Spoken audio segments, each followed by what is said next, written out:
To the latest edition of the OmniTalk Spotlight Series, the series where we highlight the people, the technologies, and the companies that are shaping the future of retail. Today, we are joined by Inna Kuznetsova, the Chief Executive Officer at 1010 Data.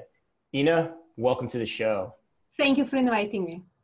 Yeah, I mean, the thing I love about doing my job and doing a job every day, Ann and I talk about this all the time, we get to meet some really great people, and the conversations just kind of strike up in places you wouldn't expect it. And you and I just started, I think you liked something LinkedIn. And then the next thing I know, we're starting a conversation, getting a dialogue, and then we connect on the phone. And so I would just love to hear, I got the full, understanding of who you are from that whole conversation, but for everyone listening, who are you and what does 1010 Data do? So I'm the CEO of the data analytics company called 1010 Data. We're based in New York City. We're actually celebrating 20 years anniversary this month. It's a big month for us. What 1010 Data does is transforming data into knowledge and empowering customers to make decisions rapidly and transform their businesses into fast-changing market conditions. To be more specific, we provide retail analytics, and we work with very big clients. Our average client has several hundred rows, billions of data, which we process in real time. During COVID, we had to start doing some of this analytics in 15 minutes increments to provide for the changes in sales and supply for some of those items. So we can crunch very big amounts of data. So we use this capability for internal retail analytics to help customers manage their promotions and their sales and prevent fraud and answer some ad hoc questions like how do I increase the average size of a basket? And we have some great anecdotes about it actually. But also we help our customers to share data with their CPG community. And this is a very important thing to do during very volatile COVID times, since suppliers cannot plan demand, cannot manage their assortment, cannot manage their supply chains based on the last 52 weeks of data. The data changed tremendously, and throughout the conversation, I can drop a few numbers and examples, right? But I think we might ask you to do that at some point. Absolutely, like just to throw in a conversation starter. Yeah. Office furniture jumped up 70% in the first 10 days after the start of pandemics on March 10. And that was very natural. We all went to work from home, and we suddenly realized that kitchen table is not the most useful, not the most comfortable place for your back, and that probably little Joe needs his own chair and a table because of this online classes, right? So after 10, 11 days, the numbers started coming back. And interestingly enough, went down to almost lower level than last year, and after a bit of fluctuation, evened out, right? The same happened with pet food. Pet food jumped up 40% since the beginning of COVID. And the reason for that was, of course, we all stocked up, not just for ourselves, we stocked up for our cats and dogs. Mm-hmm. And then after 10 days, it went down to negative level year to year, because guess what? Until Fido eats through first 2 bags, you probably don't go to buy bag number 5. Right. Right, and you start waiting. Some of those cats I had to, and saying, no, maybe having too much food at home is not the best idea here. Right. So those just examples. Suppliers need to plan for their stock outs. Suppliers need to know how to spread that truck of toilet paper between 2 different stores of the same chain in the same zip code, right? And our data shows that the velocity of sale of the same product differed tremendously depending on the proximity of a hotspot, right? So all of this data should be coming from retailer to the CPG providers on a real basis, right? And there's a silver lining. Retailers always suffer from very low margins, and COVID only contributed to it because of the cleaning and smaller shifts and all the rest of the issues we had to deal with. And sharing data is also a great way of data monetization. And if you sell your data, it's 100% profit, which is probably about 100 times more than what retailers usually get. So that's one of the ways we help the industry, right? But besides retail analytics and data sharing with the CPG community, we also have solutions based on alternative data. We have a small army of data scientists and mathematical models, which we apply to third-party data. And we're talking alternative data, location and weather and credit cards and your browsing data and receipts. And we can derive very interesting insights into the consumer behavior and changes of that behavior, including not only how much sales changed and how volatile it was, but also how the visits to the stores changed. And in some cases, we saw, like in the famous case of office furniture, the sales went up, but the visits to the stores went down. All of the sales happened online, right? So this is what we do, and I hope this describes it. And I'll just mention that we have some really great customers, some of the biggest names in the industry, like Dollar General and Sam's Club, that we are proud to call our customers, and about 900 of CPG providers who either use our alternative data solutions or data sharing solutions through the Retailers Hub. Yeah, and those are, and Sam's Club, especially some of our favorite retailers, especially when you talk about omnichannel and the bridge of online and offline and crossing that divide, so to speak. I want to come back to that too, but you mentioned it in the early part of that discussion. You said, you're on your this is your 20-year anniversary. And as you were talking, like one of the things that struck me is actually, this is not, especially when you talked about like furniture and how fast you're able to get that data and see how it's moving and what the implications are of that. That's not that different than how like Wall Street tends to manage and optimize their portfolios. And your guys' legacy is in finance. So tell the audience too about, what does that all mean in terms of what the approach is here that you guys are taking in terms of, trying to help retailers and CPGs? So I will start with a very interesting story of how 1010 Data came to be, because I think it's such a typical New York story. Okay. The company was born right after 9/11, when the publisher of New York Stock Exchange trade books perished in the World Trade Center. And to open the stock exchange had to have information about past trades. Every day they were publishing a book of trades. It looked like yellow pages, right? And it was pulling together data from a lot of data sources, and the data had to be harmonized. So New York Stock Exchange made a handshake deal with our founders. They didn't even have time to walk through all the legal details. And we started harmonizing data for New York Stock Exchange and providing these financial details to enable the industry to restart a very important process again. So for us, it's super symbolic that on the 20 years of 1010, and it's in 2020 to make it more mathematically rhyming. Yeah. Like the Da Vinci Code. Yeah. Right. Well, I love numbers. We started the year by helping the retail industry to weather the COVID climate.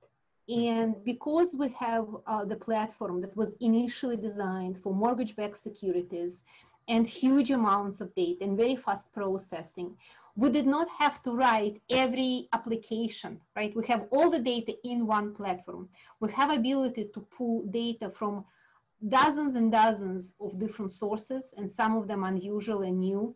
So we quickly added data for COVID and hotspots. We added data for unemployment. And we started producing virtually in a few days after the announcement of pandemics, different types of reports for our customers. We did not have to write the new applications from start. It was in the platform, and our analytics ability allowed us just to provide a report very quickly, make it a standard application, and service our customers. So prior to the pandemics, the main reports were around customization of sales and customization of services, right? Promotion effectiveness, basket affinity. During the pandemics, it all shifted to the supply chain and started producing totally new reports, such as the daily report on zero scan stores, right? What are the stores that have not scanned your product in a week? Because it means one of two things. Either this product is not sold during pandemics at all, or they're completely out of stock and you need to rush it. Even if before you had the delivery once in 3 weeks, they are now out of stock, you need to rush it before you lose 2 weeks of sale. we started providing reports on the velocity of selling the same product in different stores of the same chain. And those stores may be very close to each other, but let's say they're close to a hotspot in New Rochelle, New York, and there's another store of the same chain, and someone lives right in between. They probably would go to the other store, right? They don't want to come too close to New Rochelle. So that influences the sales velocity and the stock in requirements, right? And of course, no CPGs want to pay fines for stock out, but even retailers don't like to assess stock out fines. They want the products on the shelves, right? So that's the story of how we took the financial platform, used it for retail, some real examples, and this is 20 years of our life, if you want, in two stories. You know, how quickly, you mentioned, because that was one of my questions, is, in your 20 years, how have the teams within these retailers and brands changed or evolved that you've been working with to supply data to? And you kind of answered that, especially in the case of the pandemic and, really providing data to the supply chain teams. But how quickly can your company kind of adapt that information or change that information? So in the case of the reports that I've mentioned, it was virtually in days. Okay. One of 10 Data's trademark, if you like, is the speed of implementation because of the robustness of the platform and skills in data harmonization. One of the largest data sharing hubs in the world, and I mentioned one of these customers, was deployed in just over 3 months. 3.5 months from zero to the full platform sharing data between a very big retailer and the CPGs, right? So we can do those things very fast because we have standard reports, we have standard plugins for dozens and dozens of data sources, including supply chain, including some unusual things, alternative data. And also because we have data scientists on board who do this work themselves, right? Because we don't have to take this to write a whole application from start, right? We just pull data in the platform and create the application based on the output from the platform. So in terms of the evolution, in the first 10 years of the company predominantly solved the financial problems, and they were a bundle, right? And mortgage-backed securities was one of the biggest consumers of data processing, right? Imagine you have a huge set of mortgages. You need to predict the probability of certain set being prepaid or being defaulted, right? There's quite a lot of different data sources to pull in, from credit data to the state of economy to the personal history, crunch it all together, come up with predictions. And the company was very successful doing it and still very successful, right? We have not talked about our financial clients because it may be less interesting for the audience, but we are in this business still very much, and we have a lot of who is who clients, Bank of America and Citibank, and some of the household names who rely on our services in fixed income area. But around 2008, 2009, the amount of fixed income work and just the number of mortgages originated started declining. But interesting enough, at the same time, retailers started looking at the data more seriously. So the process happened very naturally. We started growing the retail business. And initially, a lot of this work was about creating the harmonization of data and answering ad hoc questions. How much broccoli do we sell in all our products, right? Or one of my favorite early stories was a large chain of discounters asked, how can we increase our basket? We know that the average number of numbers in the basket is between 5 and 6 items.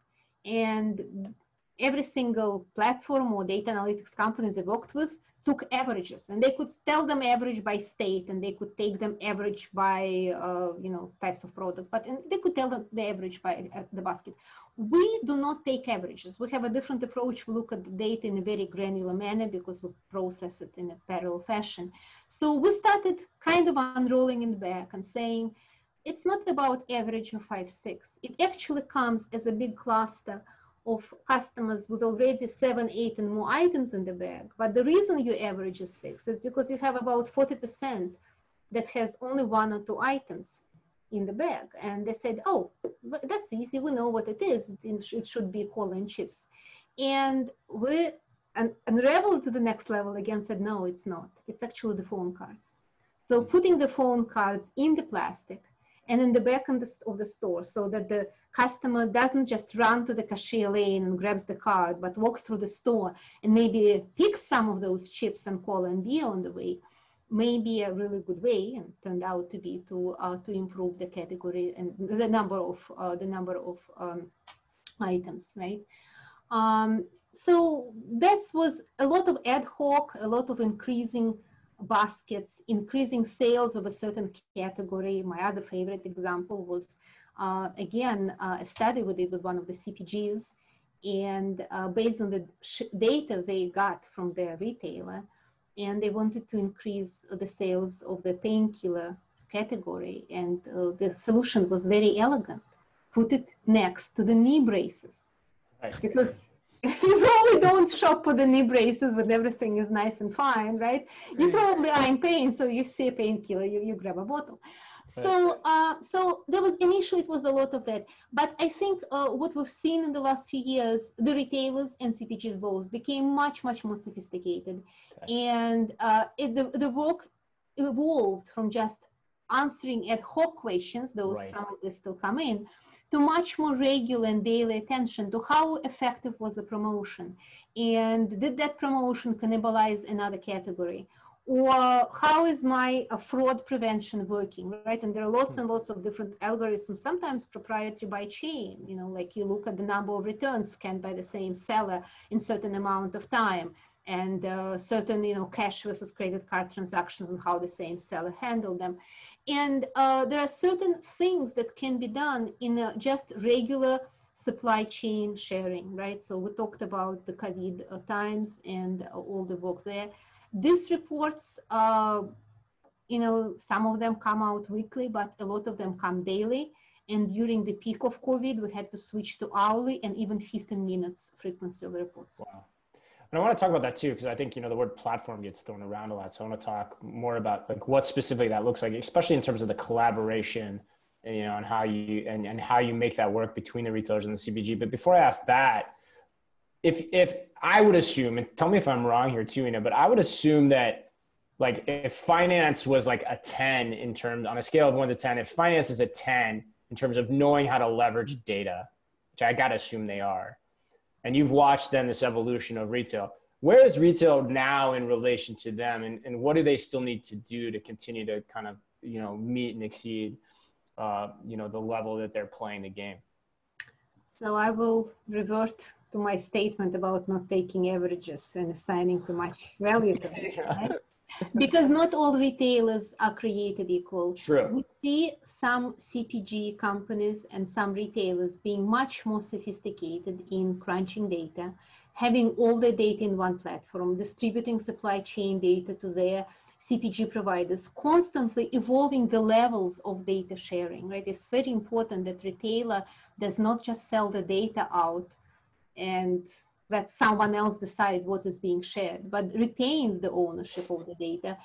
And it may be a bit slower and steady monetization, but it allows retailer to constantly talk to their CPG community and understand what they want and do not want to share, and when and how they want to share. And of course, then it becomes our job to figure out how to answer these questions, how to organize, how to actually exercise the sharing between the retail and the CPGs.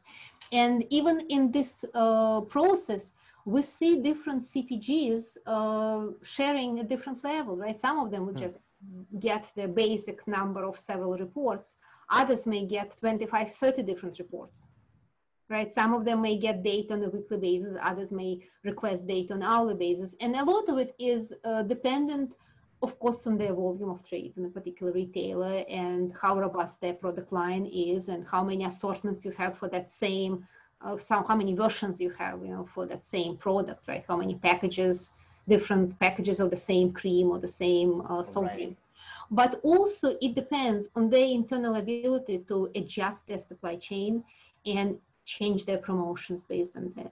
And that's why, you know, I think not all retailers are created different or are created equal.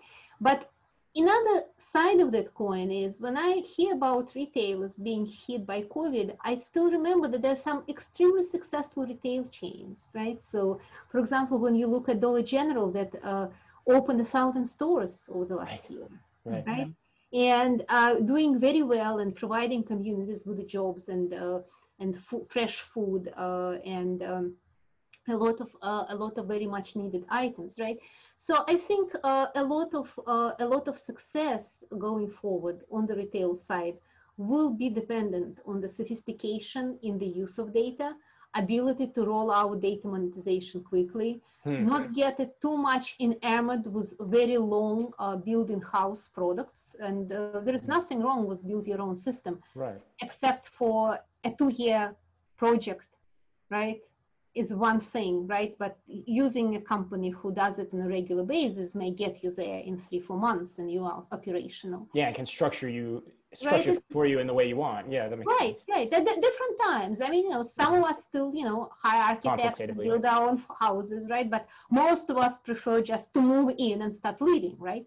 So, so there's a lot of differences that we see today and I think we will see even more because with the emergence of omnichannel, with more of a BOPIS and curbside pickup and all forms of delivery taking hold, there's much more shift of the focus towards using very recent data, not just data for the last year, but data for the last several weeks, using a very granular approach across very local approach, not average by state, but down to the zip code approach, and sharing the very recent data and very different type of analytics.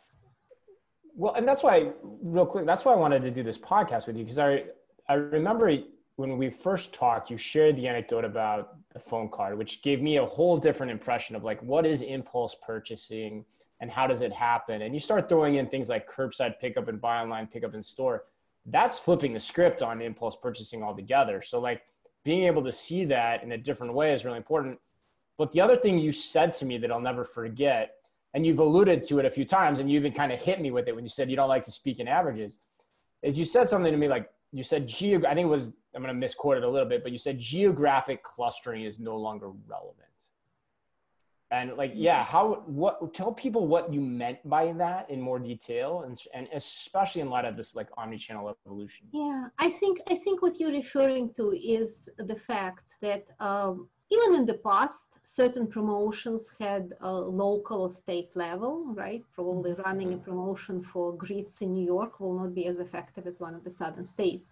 But over the last year, the volatility based on county level and zip code level and individual store level has become tremendous, right? And a lot of it is dependent on when the schools are opened or closed in different counties, right? My friends in New York State area have an ongoing subject of conversations where the kids go to school online versus where the kids go to school in person.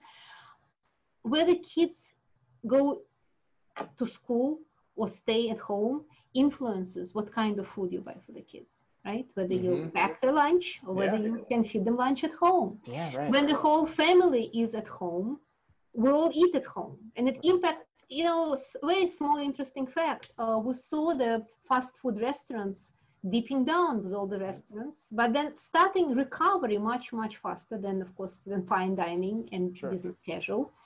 And we also saw a very interesting story that the number of visits remained much lower than last year, but the sales recovered much faster than the number of visits because the average check became much bigger. And why did it happen? Because we don't eat in the office anymore. We eat at home. So if someone has a run for the lunch, it's the lunch for the family. Right. Right. So small things like this, what type of food is sold, right? We saw a lot of changes in consumer behavior. And a lot of this comes not from our retail sharing data, but from our alternative data and mass models and online analysis. But, the growth or decline of certain categories have been phenomenal and has been uneven, right? So in the first week of June, I remember looking at restaurant data, and the sales in restaurants in Florida were going up and in New York were going down, right? So taking average without looking down to the county, and probably New York City was very different from New York, if you want to dive in further down of upstate New York, right? That influences how you plan demand, how you do, what you deliver to what stores. So I think that's a good example. Instacart purchases, right? Okay. We would think that during COVID, Instacart grew across the board, and it's true. Prior to March, we monitored Instacart. That's one of the important data points that we monitor in our alternative data solutions. We knew that they added, on average, 19% of new customers per month. Right? So every month, 19% of the customers were new, never used Instacart in the last 12 months. Okay. And we knew that 65% of them stayed for the next year, right? Great, very predictable model. And then suddenly, during the 2 months of COVID, March, April, May, we got the jump, right? In April, it was 46% year to year. Very similar date in March and in May, right? So that means a lot of people were forced to home delivery. Right. Then in June, it went back to 20%, still higher than before the COVID time, but not necessarily at that same aggressive level. Mm-hmm. Great story, but let us look one step down, right? And look at different states. And you will see that the growth of Instacart in New York jumped by 16%. From 11 to 27% of all the purchases of food made, right? It's tremendous, right? Okay. And in Texas, it went just by 10% up, and it started with a lower base, 8%, and it added just 18%. Texas was closed much less than New York was, right? More people shopped in the stores, distances were bigger, lots of reasons, right? How you can explain. In Florida, only went up by 13% from 8% to 20%, right? So this is on the state level. I think if you start drilling down, you may start seeing more differences, because when you think New York, upstate New York would be behaving very differently from New York City. Right. Right? So that's what, another example is the one I mentioned before about the proximity of the store to the hotspot. When you have that one truck of toilet paper, how do you spread it between 2 stores or 2 clubs? Should be really defined by a lot of data, because otherwise you end up with a stock out in one place very quickly and a bit of an overstock on the other one, right? Yeah. So that's the local data, right? Getting this is why we provided our reports on store level, 0 scan stores, different velocity of product sales, sales by store, because we saw a lot of differences, and those differences were not just Texas versus New York, they were between different clubs in the same zip code. Mm-hmm. You know, you can tell you're very passionate about data, I have to say. You can tell it excites you. How are you then taking, I think, you know, as a person who's worked for a retailer, you're gathering data to make a lot of the decisions that you're making. There's so much out there, I feel like right now, especially because of COVID. And like you said, the Instacart numbers are coming at you. You're getting all this information.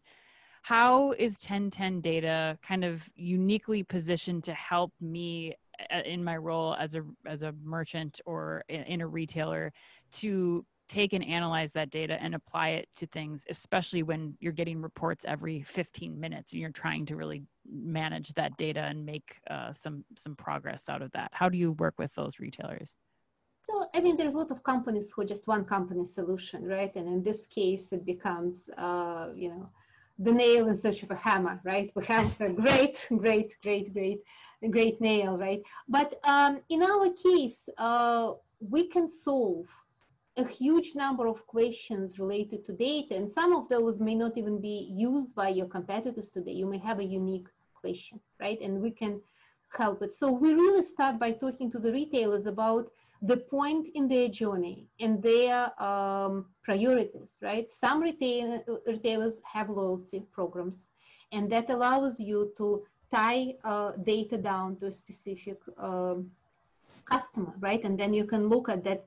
Of course, the data is anonymized, but you can look at history of purchases. You can run promotions. You can pull, you know, names or addresses to send coupons, because you have the history of how many times you bought goat cheese over the last year. So probably if you buy it 3 or 4 times over 6 months, you're not an occasional, eater of goat cheese, but Right. probably steady lover, right? So we can probably send you more coupons and be more successful with it, right? For other stores, this whole story is not actual at all because they don't have a loyalty program. But they may have digital coupons, and we can use the digital coupons and phone connections to identify, and credit card data to identify the same things, merge different streams of data, and figure out how to run a promotion or how to retain customers that are new customers during COVID who were not shopping here before. So different stores have different problems. Supply chain may be one. One area which I would call very generic, if you are not sharing your data with CPGs community, that's the area I would look at the first blush, because that probably is the sure way to improve your profitability. It in most cases does not require upfront investments. We recoup our costs from the data, from the purchases of the reports. So this allows you not just to monetize the data, it allows you to improve your relationship with CPG community, provide more information to them, make your data work not only for you, but for them, and through them get more results for what you do. But as I said, since we are not a one application company, right, we can help in the variety of those tasks, and it strongly depends on the area of the journey. Someone came to us recently with a fraud protection, right? And there's a very clear analytics you can discuss there, right? May not be actual for someone else. Some retailers start experimenting with cameras and robots in stores. We can easily integrate that data, right? Because of our data harmonization capabilities. So there is lots of different situations, and we're always happy to have that discussion. We have people versed in retail languages, spending many years in retail. They're even more passionate about retail than I am about data, and they'll be much better. Yeah, not possible. That seems like hyperbole, but I said I'd come back to it, and you brought it up there, and then we can close on this, and then we'll do our favorite game, How Millennial Are You? But this, talk about the collaboration between the retailers and suppliers a little bit more, because I think that is important. You're seeing a move toward that. We've long evangelized that as just a valuable thing to do. Like, what does that actually look like? So like, is there like a portal that I'm going on to that's connecting all this, and you guys have that figured out, and you can dial up or dial down depending on what wants to be shared by a retailer? Like, how simple all is of it? the all of the above, right? All of the above, right? We create a portal, and we discuss with the retailers exactly what types of reports they want to create and what are the levels of pricing that they want to set for different types of the reports, and what they don't want to share, if they don't want to share, right? That's equally important. And we discuss with the CPGs what may be the most valuable for them, and sometimes have this 3-way conversation. And we have, of course, a lot of experience having a lot of portals we manage today. So we don't come with what do you want to do? We come with, here's what we recommend, right? And some of our experience, but we also want to make sure that each retailer with their individual character and suppliers and the nature of loyalty programs can influence how things are done, and, it's a collaborative effort. Yes, but because the portal is a standard, because we have this capability, because we have similar portals running, right? We virtually roll out portals like this in 3-4 months. Yeah, interesting. Yeah, there's a lot of knowledge just benefit built into that in terms of like, we've seen what people are using at what retailers, what data is valuable, where you can monetize it. You're right. I mean, I've never thought about that. That does seem like some pretty quick wins. Yeah, and it's not as straightforward because you have to deal with a very complex and almost unsexy thing, which is data harmonization. Right. Retailers we work with have from 50 to 100 different data sources. You have different point of sale systems. You have different ERP systems. You have loyalty systems. You have all kind of information you want to plug in so that we can then crunch the data and correlate data based on different parameters. So we have the standard plugins for a lot of those data types, and this is what makes it fast. But we also have people who are very experienced in plugging this data in. And a lot of the work in setting up the system is really getting all the data in, cleaning up the data, right? Because the data, unfortunately, does not always come perfect. And this is an understatement, right? So in many cases, unclean, bad data can ruin your reports, right? And bad reports will illustrate the typical garbage in, garbage out expression, right? So we have people who work on making sure those reports are tested, those data sources are tested and clean and there's all that grunt work, but knowing where the low-hanging fruit is and what the ultimate outputs are that retailers CPGs can jointly benefit from. It's you're kind of understanding that already just based on the work that's already being done out there. Exactly. There's a lot of sausage making behind the meal, right? But it's a nice meal in the end. Very nice. All right. Well, cool. Well, we got to do it with you. We've been talking about it, and now we're sitting down and we're going to do it. And so, Anne, how millennial are you, Inna? Let's do it. Inna, the first question, when you're paying for groceries, are you pulling out a credit card at checkout or are you using some form of mobile payment? I use credit cards. I live in a rather rural area. I'm not in the city. Most places around here only use credit cards. And in fact, I know quite a lot of stores and restaurants that only take cash. Really? And I'm not saying anything bad about Bergen County, but that's the story, right? So, okay. Hey, no, I'm not a millennial. I'm a mother of millennials. So and what do your millennial kids think about that? What do they think? I don't write checks, right? So that's true. That's true. You got. Do those kids even know how to pay in those restaurants? I'm curious. Like cash only? What do they do? Do it's like smoke come out? Well, there's usually an ATM somewhere on the streets, right? And some of those, like some breakfast places, they may be fantastic. Or just first time when we moved to New Jersey, we were surprised that such places still exist. We think maybe it's a part of rural charm. Rural charm. We'll take that one. Yes. Well. The next question. I can tell you my special story about this, though. When I came to the U.S. from Russia, during my life in Moscow, during Perestroika, we started with electronic banking, right? Because there was no banking at all, right? And then when the banking was established in the early 90s, it jumped right into the mobile times, right? So I knew how to pay for my utilities and everything else. You go online, you type it in. So when I moved to the US in the end of 96 and we opened a bank account and they gave me the stack of paper. They said, those are checks. And I'm like, how do you use it? I swear they almost closed my account. And I said, don't you have an electronic payment method? Oh, yeah, absolutely. But a lot of places still require checks. So I'm still surprised that, in few areas you still need to use. That's like the greatest story I've ever heard. Oh my God. Inna was paying via digital electronic channels way before anyone even was thinking about or concept. You know how to go analog. I was almost 30 years old and I have no clue how to drive a car with automatic or write a check. You might have just taken the entire game in all of the history of how millennial are you. Okay, I'm going to ask you the next question. How many times in the last week have you ordered food or drinks from an app? So we're on Wednesday, right? So midweek, I guess I get credit for not the full week.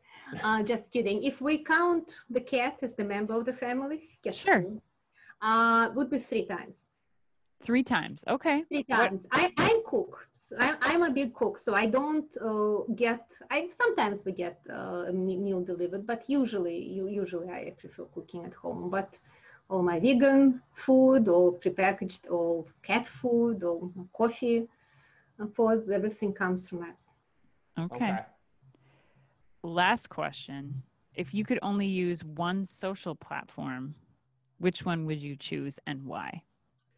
So I would be really torn here because I was born in Russia during this Gone with the Wind times when my whole class ended up in 6-7 different countries.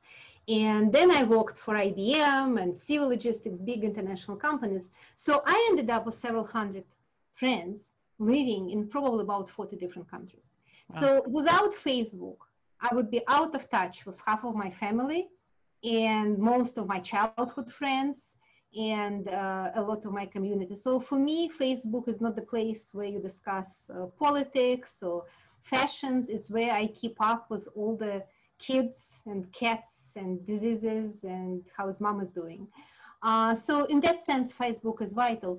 But my favorite platform is probably still LinkedIn, because a big part of my life is my business life, right? And that's how we met. It's my community, right? So, you know, you can strike a dialogue with a lot of very interesting people.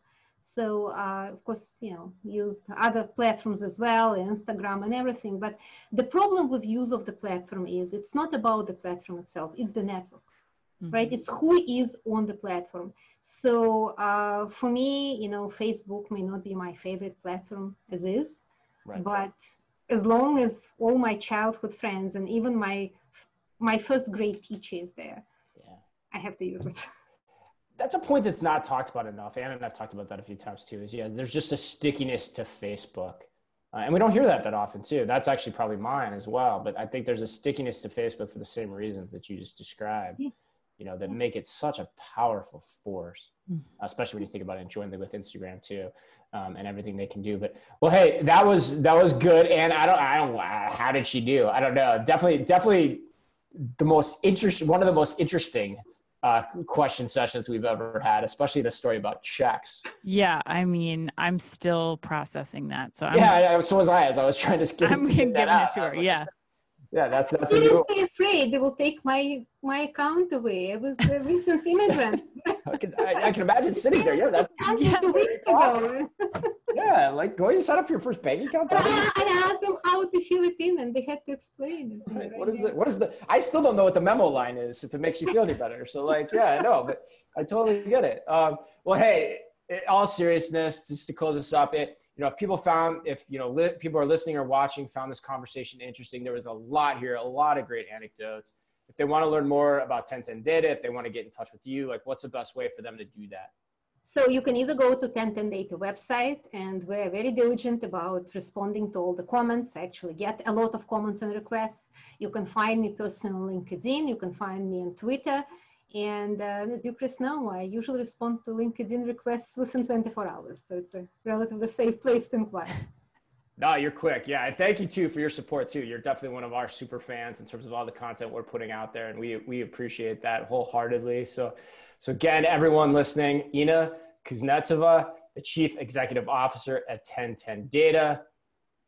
Inna mentioned it quite a few times. It's a changing world. Can't be thinking about averages. So as always, do it the way you need to do it, and be careful out there.